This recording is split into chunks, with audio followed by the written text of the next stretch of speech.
South India shopping mall, the wedding మంత్ర, సరికొత్త wedding collection, south India shopping mall.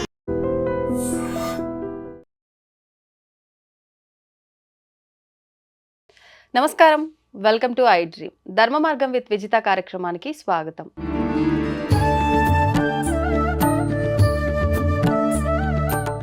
నమస్కారం అండి. మాతృదేవోభవ, పితృదేవోభవ, ఆచార్య దేవోభవ. సాధారణంగా మనం దేవతలని ఆరాధించేటప్పుడు ఆలయాల్లో అయినా ఇంట్లో అయినా ఒక పటం రూపంలో కానీ మూర్తి రూపంలో కానీ ఆరాధిస్తూ ఉంటాం. కానీ శివుడి విషయానికి వచ్చేసరికి ఎటువంటి రూపం ఉండదు, ఒక లింగ రూపం మాత్రమే ఉంటుంది. ఎందుకని లింగ రూపంలో ఆరాధిస్తూ ఉంటాం? శివలింగము సృష్టి స్థితి లయాలకు చిహ్నము. సృష్టి అంటే అది కింద ఉన్న పీఠము, స్థితి పానవట్టము, లయము పైన ఉన్న లింగ రూపం. అంటే బ్రహ్మ విష్ణు మహేశ్వర స్వరూపమే శివలింగం. శివలింగాన్ని ఆరాధిస్తే త్రిమూర్తులను ఆరాధించినట్టే. అనంత పద్మనాభం ఎలా అనుకుంటాడు, చక్కగా అలా ఉంటుంది పానవట్టం. బ్రహ్మదేవుడు స్థిరంగా పద్మాసనం మన తామరపులో కూర్చుంటాడు, అలాగే ఉంటుంది కింద ఉన్నటువంటి పీఠం. లయము, లయము అంటే పైన ఉన్నటువంటి లింగ రూపము. అదే రూపం ఉంటుందా అంటే ఉంటుంది, ఉండదా అంటే ఉండదు. అరూప రూపం, అరూపము రూపము. అందుకే ఇక్కడ ఇది ఈ శివలింగానికి ఉన్న ప్రత్యేకత ఇంకా ఏ దేవతా విగ్రహానికి ఉండదు. అభిషేక ప్రియుడు శివుడు అంటారు. చక్కగా ఓ మంచినీళ్ళు ఆయన పైన పోస్తే మనకి ఏదైనా సిద్ధిస్తుందని ఓ బిల్వపత్రం ఆయన పైన పెట్టి చేసే చాలు. బ్రహ్మ విష్ణు మహేశ్వర తత్వము శక్తి అక్కడ ఉంది. మహావిష్ణు ఆలయానికి వెళ్ళి మహావిష్ణుని పూజిస్తాము. బ్రహ్మదేవుడికి ఆలయాలే ఉండవు. ఎక్కడో నార్త్ ఇండియాలో ఒకటి, ఎక్కడో బ్రహ్మలింగం అని శివుడికి 4 వైపులు 4 మొహాలు పెట్టి బ్రహ్మలింగం అని బ్రహ్మదేవుడిలాగా పూజిస్తారు. కానీ ప్రతి శివలింగంలో వీళ్ళు ముగ్గురు ఉన్నారు. బ్రహ్మని విష్ణుని సృష్టి స్థితి లయము ముగ్గురు చూస్తున్నాం. అప్పుడు మనము త్రిమూర్తుల్ని ఒకేసారి పూజించినట్టు. ఎలక్ట్రాన్ ప్రోటాన్ న్యూట్రాన్ అంటారు కదా, సేమ్ బ్రహ్మ విష్ణు మహేశ్వర స్వరూపమే శివలింగం. ఓకే, అయితే ఇప్పుడు మనం ముగ్గురు దేవతల్ని ఒకే దగ్గర ఆరాధించినట్టుగా భావిస్తున్నాము. శివలింగం భావించడం కాదు, అదే వాస్తవం. మరి ఇప్పుడు దేవుణ్ణి ఆరాధించడానికి నియమాలు, కట్టుబాట్లు, వీళ్ళే తాకాలి వాళ్ళు తాకూడదు, ఇలాంటివన్నీ ఉంటాయా? ఇప్పుడు లింగ రూపంలో ఉన్న శివుణ్ణి ఆరాధించే విషయానికి వచ్చేసరికి ఆడవాళ్ళు శివలింగాన్ని తాకకూడదు అని చెప్పి రకరకాలుగా చెప్తూ ఉంటారు. ఇంకొకటి శివలింగాన్ని ఇంట్లోనే పెట్టకూడదు అని చెప్పి. అంటే ఫోటో రూపంలో పెట్టిన ఆ దేవుడి ఫోటో మనకు పూజ చేయడానికి ఓకే, లింగ రూపంలో ఉన్న దేవుణ్ణి మాత్రం మనం ఇంట్లోకి తీసుకురాకూడదు. అంటే ఇది వాస్తవమా, లేదంటే తెలిసి తెలియక చెప్పే మాటలా? అసలు ఏమనుకోవాలంటారు? శివలింగాన్ని ఇంట్లో పెట్టి పూజించి మనము భరించలేము. అంటే శక్తినా? విపరీతమైన శక్తి. అది శివలింగం యొక్క ప్రత్యేకత నేను మీకు చెప్తాను, చాలా ఆశ్చర్యపోతారు. వాస్తవం కూడా. శివలింగము యాక్చువల్గా ఒక మెమరీ కార్డ్.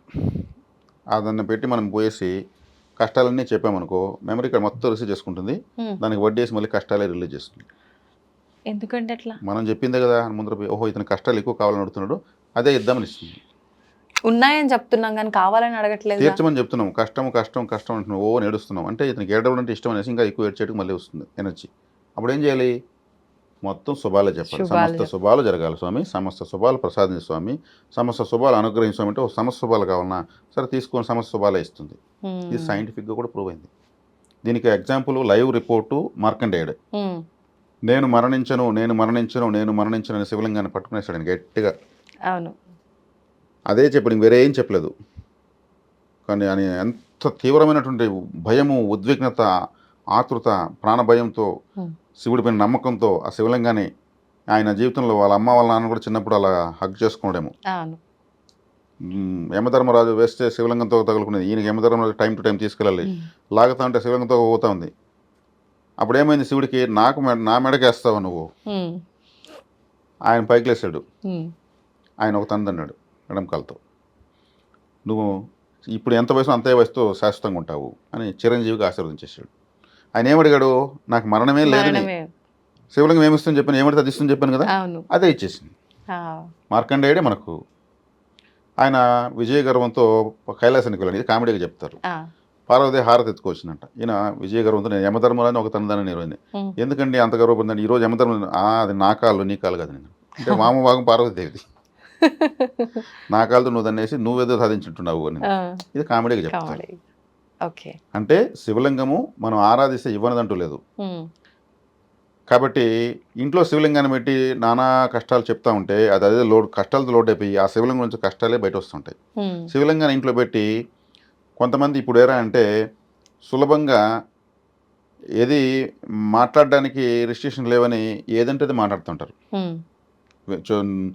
నోటితో చెప్పలేని మాటలు, చెవులతో వినలేని మాటలు మాట్లాడుతుంది. శివలింగం ఉన్న చోట అవి మాట్లాడితే ఏమవుతుంది? వీళ్ళు నవ్వులు పాలవుతారు. శివలింగం ఇంట్లో ఉంటే క్రమశిక్షణ ఉండాలి. క్రమశిక్షణ 24/7 క్రమశిక్షణ ఉంటేనే శివలింగం మనం తట్టుకోగలం.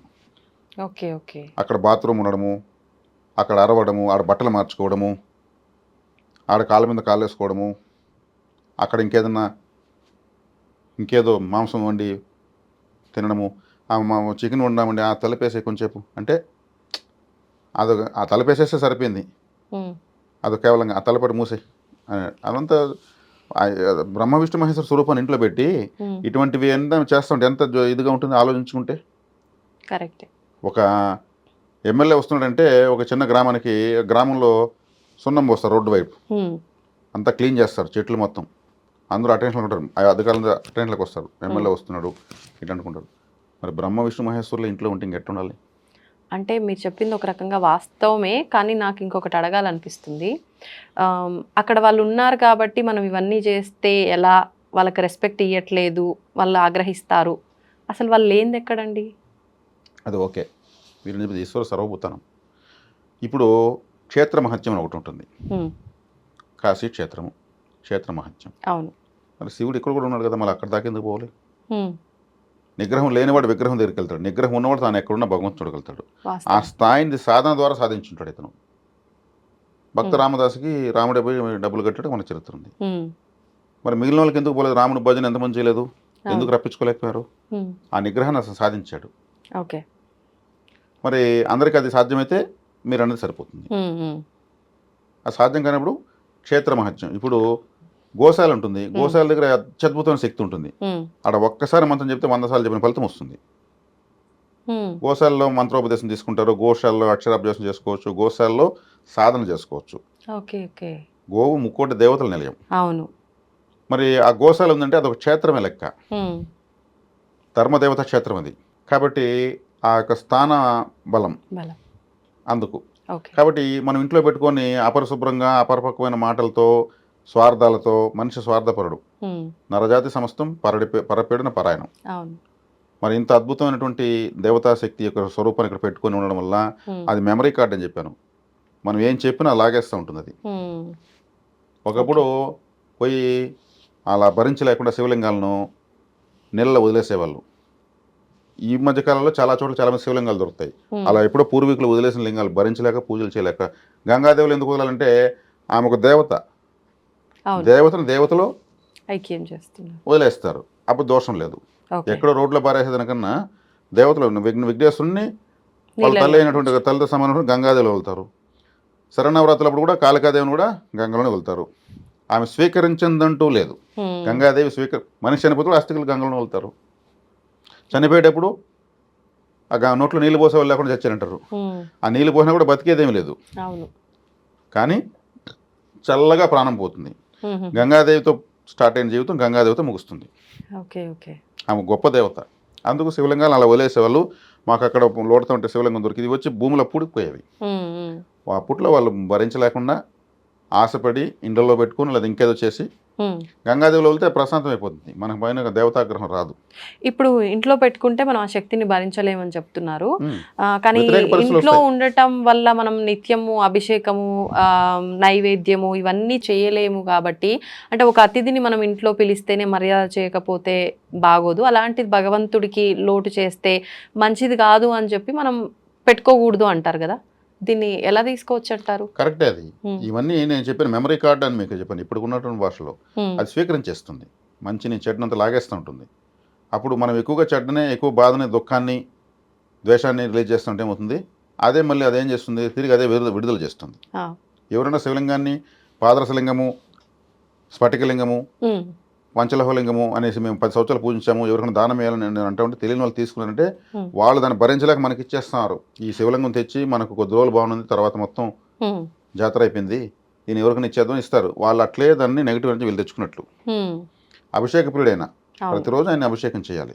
ఇప్పుడు కొంతమంది మీరు అన్నట్టుగా స్ఫటికలింగం అని చెప్పి ఇంత చిన్న సైజులో పెట్టుకుంటే పర్వాలేదు, మనం అన్నిటికీ తట్టుకోగలుగుతాము, ఒకవేళ అలా నివేదన చేయకపోయినా పర్వాలేదని చెప్పి అలా తెచ్చుకొని ఇంట్లో పెట్టుకొని మళ్ళీ ఎవరైనా చెప్తే వద్దు అని చెప్పి తీసుకెళ్ళి తులసమ్మ దగ్గర పెట్టి అట్లా అయితే రోజు నీళ్లు పోస్తాం కదా, అభిషేకంతో సమానమే అని అలా తులసి చెట్లో పెట్టడం ఇలా చూస్తున్నాం. ఇదంతా కరెక్టే అంటారా? అదే వాళ్ళు స్ఫటికలింగం చిన్నది కదా, చాలా చిన్నది ఉంటుంది, ఉమ్, అంగుష్ట ప్రమాణం అంటారు. ఉమ్, అది వీళ్ళు ఆ పూజించే విధానం తెలియకుండా పూజించడం వల్ల అది ఫాస్ట్గా నెగిటివ్ లోడ్ అయిపోతుంది. ఉమ్, నెగిటివ్ లోడ్ అయిన తక్షణం ఏమవుతుంది, నెగిటివ్ రిలీజ్ కావడం స్టార్ట్ అయిపోతుంది. ఉమ్, అప్పుడు వాళ్ళు దాన్ని తులసి చెట్టు కింద పెట్టాలి, మారేడు చెట్టు కింద పెట్టాలి, శివాలయంలో పెట్టాలి, మళ్ళీ అదే యాక్టివ్ స్టార్ట్ చేస్తారు. ఇది వచ్చిన వరకు నాకు చెడ్డ జరిగిందని మాత్రం చెప్పరు, ఉమ్, దేవుడి పని నిందేసినట్టు ఉంటుంది. కానీ అది మాత్రం అన్ని విషయాలు లాగేస్తుంది. ఓకే. అదే ఆలయంలో ఉంటే అక్కడ బాత్రూమ్లు ఉండవు, వంట రూమ్లు ఉండవు, బెడ్రూమ్లు ఉండవు, అర్చన అభిషేకాలు నిత్య నైమిత్తిక అన్ని కార్యక్రమాలు జరుగుతాయి. అవును. అందుకని నియమించబడి ఒక పురోహితుడు ఉమ్, ఉంటాడు కాబట్టి అక్కడ అందరికి కూడా ఆడ కూడా పోయేసి శివుని దగ్గర ఏడిస్తే మళ్ళీ ఏడిపి వస్తుంది మనకు. ఉమ్, శివలింగం దగ్గర మనం చాలా జాగ్రత్తగా ఉండాలి. Okay, okay. దేవుడి దగ్గర ఎప్పుడు కష్టాలు చెప్పకూడదు. ఇప్పుడు ఫైనల్గా నేను చెప్పదలుచుకున్నది, ఉమ్, ఉమ్, కష్టాలు చెప్పడం రూల్ ఎక్కడ నోటీస్ బోర్డు ఉందా, సమస్త శుభాలు ప్రసాదించు స్వామి అంటే సమస్త శుభాలు అందులో వచ్చేసాయి కదా. అంతే, అంటే ఒక కష్టాలు పోతేనే కదా శుభాలన్నీ ఒక వస్తాయి. పేద కుటుంబము ఉంది, భార్యాభర్త ఉన్నారు, వాళ్ళకి పిల్లలు లేరు, వాళ్ళ అమ్మా నాన్నకు కండ్లు లేవు, దారిద్ర్యము. ఉమ్, వాళ్ళు శివుని పూజించారు, ఎవరు భార్యాభర్త. ఆ, శివుడు ప్రత్యక్షమయ్యాడు, ఏం కావాలో కోరుకోండి, ఒకే కోరిక అన్నాడు. ఉమ్, వీళ్ళు సంపద అడిగితే పిల్లలు లేరు, పిల్లలు అడిగితే సంపద లేదు, తల్లిదండ్రులు కండ్లు అడిగారంటే వీళ్ళకి ఇంకా దరిద్రం అంటే ఉంటుంది, ముసలి వాళ్ళకు కండ్లు, ఉమ్, అన్నీ కావాలని ఒకే కోరిక కోరుకోమన్నాడు. సరే స్వామి ఉండండి కొంచెంసేపు, ఉమ్, మేము ఆలోచించుకొని వచ్చి చెప్తామని చెప్పి వీళ్ళు లోపలికి మాట్లాడుకొని మళ్ళీ వచ్చారు. ఉమ్, ఇప్పుడు మేము అడుగుతాం సార్, మేము ఇచ్చే అన్నారు. సరే అడగండి అన్నాడు ఆయన. ఉమ్, మా పిల్లలు బంగారు కంచంలో భోంచేస్తుంటే మా అమ్మ నాన్న చూసేట్టుగా మాకు వరం ఏంటి అన్నారు. కోరిక ఒకటే, ఒక్కటే అంటే మాకు పిల్లలు పుట్టాలి, పుట్టాలి, బంగారు కంచం అంటే మాకు కంచం సంపద అంటే రావాలి, సంపద రావాలి. అది మా అమ్మ నాన్న చూడాలి, వాళ్ళ కళ్ళు రావాలి, బాబా బాబా. ఇలా కోరుకోవాలి దేవుణ్ణి. ఉమ్, ఏం స్వామి మొన్న బస్ స్టాండ్లో ఎదురుగా వస్తే పలకరించకపోతేవి, బ్యాంకులో కనిపిస్తేవి, ఇట్లంతా మాట్లాడకూడదు దేవుడితో. కొంతమంది నిజంగా ఇంట్లో నా ముందర ఒక పర్సన్ ఉన్నాడు అన్నట్టుగా కూర్చొని మాట్లాడుతూ ఏకంగా దేవుణ్ణి తిడతారు కూడా. నువ్వు అసలు లేవు, నువ్వు అసలు అది ఇది రాయివే అదే ఇదే అని చెప్పి నాకు పిచ్చి తెలిసి నేను పిచ్చిగా. చిన్నప్పుడు ఒక అతను ఉన్నాడు వెంకటేష్ అనేసి, ఉమ్, అతను మా ఊరు శివాలయంలోకి వచ్చాడు. శివాలయం కోసం అందరూ మా దీన్ని గొడవ పడుతున్నాడు. నిన్న నువ్వేం చెప్పావు చెప్పు, మాట ఉందా నీ దగ్గర, నాకు ఒక పని సాయంత్రం అంతా కావాలన్నాను కదా, కాలేదు, నీ దగ్గర మాట లేదు, గొడవ పడుతున్నాడు. ఆ ఊరికి అలవాటు అయిపోయింది, పట్టించుకోడు, మీరు పక్కకు పోండి, ఆయన ఏదో మాట్లాడుకుని పోండి. సరే ఈరోజు చెప్తాను, కొంచెం సీరియస్గా తీసుకో సబ్జెక్టు, నేను ఎవరు చెప్తాను, నువ్వు అసలు చెయ్యవు, నేను మాట ఇస్తాను, నేను నమ్మినాను, ఇట్లా గొడవ పడతాడు ఆయన. మళ్ళీ విభూతి పట్టీలు తీసుకుంటాడు, నేరు నవగ్రహాలు తిరిగిపోతాడు, అట్లే వాళ్ళు మురుస్తూ వస్తాడు. మాతో మీకేం చెప్పని అంటాడు, లోపల పెద్దాన్ని కూడా చెప్పేసి వచ్చాను, ఇలా ఆయన గొడవ పడేవాడు. అంటే ఇప్పుడు గ్రహాల దగ్గరికి పోయి మీరు ఎందుకు అడ్డుపడుతున్నారు అని అంటే మన గ్రహాల ప్రభావం మన పర్సనల్ చార్ట్ పైన అతని ఉంటది యొక్క- కాబట్టి అలా తిడుతున్నాడు ఆయన. ఆలోచించుకున్నాడు, ఆ, ఈ నవగ్రహాలు మనకు ప్రతి పనిని ఆటంకం చేస్తున్నాయి. ఉమ్, పరమేశ్వరుని ఒక పెద్ద మనిషిలాగా, ఆయన ఒక గ్రామ పెద్దలాగా, అందరికీ ఆయన హెడ్ లాగా భావించి ఉమ్, ఆయనతో నువ్వు ఆయన్ని మాట్లాడి నేను నాకు చెప్పావు, హామీ ఇచ్చావు, కానీ నువ్వు చేయలేదు, ఉమ్, ఎందుకు ఆలోచన చేస్తున్నావు, నేను నిన్ను నమ్ముకుని నేను మాట ఇచ్చాను, నిన్ను నమ్ముకుని పలానా పని చేస్తున్నా, నాకు ఇంకా లేట్ చేయదు, ఈరోజు నా పని అయిపోవాల్సిందే, ఓం నమ శివాయ నీకు మహా నాకు ఇవన్నీ మహా, ఏం చెప్పడు, direct straight face to face వినాయకుడు దగ్గరికి వెళ్తాడు, ఆ, మీ డాడీకి నువ్వన్నా చెప్పకూడదు అంటాడు. కాబట్టి శివలింగం ముందు ఎప్పుడు కూడా మనము స్థాయికి మించి ఎక్కువ క్రమశిక్షణ చూపించి చాలా తెలివిగా భక్తితో ఆరాధిస్తే మనం ఇంకా సాధించలేని ఉంటలేదు. మృత్యుంజయుడు, బ్రహ్మ విష్ణు మహేశ్వరులకు మృత్యు ఉంటుందా, వాళ్ళు ముగ్గురు కలిసిన ప్రదేశం కదా. అవును. మృత్యుంజయుడు అంటే మృత్యుని జయించినాడు. భగవంతుడు అంటే పుట్టుక యొక్క రహస్యం తెలిసినవాడు, గిట్టుటకు అవకాశం లేనివాడు అని అర్థం. ఉమ్, భగవంతుడు అంటే అక్కడ మీరు ఎవరైనా చెప్పారు మీకు, భగవంతుడు అంటారు, అసలు మీనింగ్ ఏంది, ఉమ్, పుట్టుక యొక్క రహస్యం తెలిసినవాడు, గిట్టుటకు అవకాశం లేనివాడు, అందుకే మృత్యుంజయుడు. మృత్యుని జయించడం మృత్యుంజయం. అవును. కాబట్టి ఆయన ఆశించేది ఏదో కాదు, చక్కగా ఒక అభిషేకం, ఉమ్, గంగాజలంతో అభిషేకం, అభిషేక ప్రియుడైన ఉమ్, ఇంకేం ఆశించడు. అంత సులభమైన పూజా విధానం వదిలేసి అవును. నెత్తి నోరు కొట్టుకొని లేనిపోయిన సమస్య మళ్ళీ తెచ్చుకుంటారు, అలా తప్పు. మాకు ఓకే. తెలియదు అంటే అది ఎవరికి సంబంధం లేదు. ఆ, కాబట్టి శివలింగం యొక్క శక్తి, శివలింగ రూపం, శివలింగంలో ఏమేమి ఉందంటే ఉమ్, బ్రహ్మ విష్ణు మహేష్ తత్వం ఉంది త్రిమూర్తుల తత్వం. అక్కడ ఉంది. అక్కడ మీకు పానవట్టం చూడండి, మీకు అవును. మహావిష్ణువు గుర్తొచ్చేస్తాడు. సృష్టి అంటే కింద పీఠం బ్రహ్మ. బ్రహ్మదేవుడు, సృష్టి స్థితి లయము. ఉమ్, ఇక్కడ పోయి బాధలు చెప్పకూడదు. మన బాధలు నిజంగా బాధలు కావు. ఉమ్, దేవునిపై అంత తక్కువ స్థాయి కోరికలు కోరకూడదు. ఉమ్, సమస్త శుభాలంటే ఆ టైటిల్ ఎలా ఉంది? ఈతి బాధలు ఇవంతా వాళ్ళకి సోది వినకూడదు. అంతే. విసుగు వస్తుంది వాళ్ళకు. అయినా నిజంగా ఆ బాధలు ఏదో చెప్పేస్తాం కానీ ఆయనకు తెలీదా తెలుసు, కదా. కర్మ సిద్ధాంతం ఉంటుంది కదా, ఉమ్, మన చార్ట్ ఒకటి ఉంది కదా, మనం ఎందుకు పుట్టాము, కార్యకారణాలు లేకుండా మనకి జన్మెత్తలేదు. ఉమ్, వాటికొని ఉన్నాయి కదా, అవి వెనకాల ప్రారంధము, సంచితము, ఆగామి, ఆగామి. 3 కర్మలు ఉన్నాయి. 3 కర్మల్లో బ్యాలెన్స్ షీట్ ఉంటుంది. ఉమ్, దాని ప్రకారం మనం కర్మ అనుభవించాలి. అదే. దాన్ని ఎదుర్కొనే శక్తే ఇస్తాడు. ఇప్పుడు దేవుని మొక్కితే కర్మ తీరదు, ఏ దేవుని మొక్కిన అంటారు. కానీ దేవుని మొక్కాలి. మొక్కితే మనకేం తీరుతుంది? కర్మను ఎదుర్కొనే శక్తి వస్తుంది. అంటే ఆ, మనల్ని ఈరోజు పాము ఎదురు కాటేయాలంటే తేలొస్తుంది, చిన్నదాంతో పోతుంది. తీవ్రత తగ్గించేస్తాడు. లేదు దేవుడు నేను మొక్కను ఏది ఉంటుంది కానీ అంటే పాము వస్తుంది, ఇంకా వాళ్ళ బంధువులందరూ కూడా వస్తారు. ఉమ్, ఉమ్, అప్పుడు మనం ఎదుర్కోలేం. ఈ ఓకే. తీవ్రతను తగ్గిస్తూ ఉంటాడు అంతే. కర్మను ఆయన తొలగించడు, ఎదుర్కొనే శక్తిని ఇస్తాడు. ఉమ్, అందుకు దేవుని మొక్కాలనేది. ఓకే. కాబట్టి ఈ సులభం దేవతారాధనలో మనం బెనిఫిట్ పొందడం సులభమైన మార్గం ఇంకోటి లేదు. ఆడ వ్యతిరేకమైనటువంటి ఆలోచన విధానాలతో పూజలతో ఇదే భక్తి అనుకునేసి అది అసంపూర్ణమైనటువంటి అపరిపక్వమైనటువంటి కోరికలు కోవడముతో ఆడ రాదు కన్ఫ్యూజన్. అవును. మా పిల్లలు బంగారు కంచంలో తింటూ ఉండగా మా తల్లిదండ్రులు చూసే వరాన్ని ఇవ్వమంటే ఎంత లాజికల్గా ఉంది? అవును. కండ్లడితే కంచం లేదు, కంచం అడితే పిల్లలు లేరు, పిల్లలు అడితే ఇంకోటి లేదు. అలా ఉండాలి. అవును. లాజికల్గా ఆలోచిస్తే దేవుడు మన లాజిక్ ఆయన పడతాడు. నీకు ఇస్తాను నేను ఉమ్, అంటాడు. కాబట్టి శివలింగం యొక్క ప్రత్యేకత తెలిసిన తర్వాత ఆలయానికి వెళ్ళి ఆరాధించుకోవడమే ఉత్తమం. ఉత్తమం. ధన్యవాదాలండి. ధన్యవాదాలు. దీన్ని తవ్వండి, తవ్వుతూనే శివలింగం. పరమాత్మకు జీవా సరే దాన్ని అట్లా కప్పేసేయండి, చూపించదండి. Krishna is there. మూర్తి పూజ కాదు, సాక్షాత్ బ్రజేంద్ర నందన భగవాన్ ఉన్నారు మూర్తిలో. ఏమీ ఆశించకుండా ఆరాధించే వాళ్ళు కూడా ఉన్నారా ప్రభుజీ? నిజమైన భక్తి అంటే మనకు తెలియదు కాబట్టి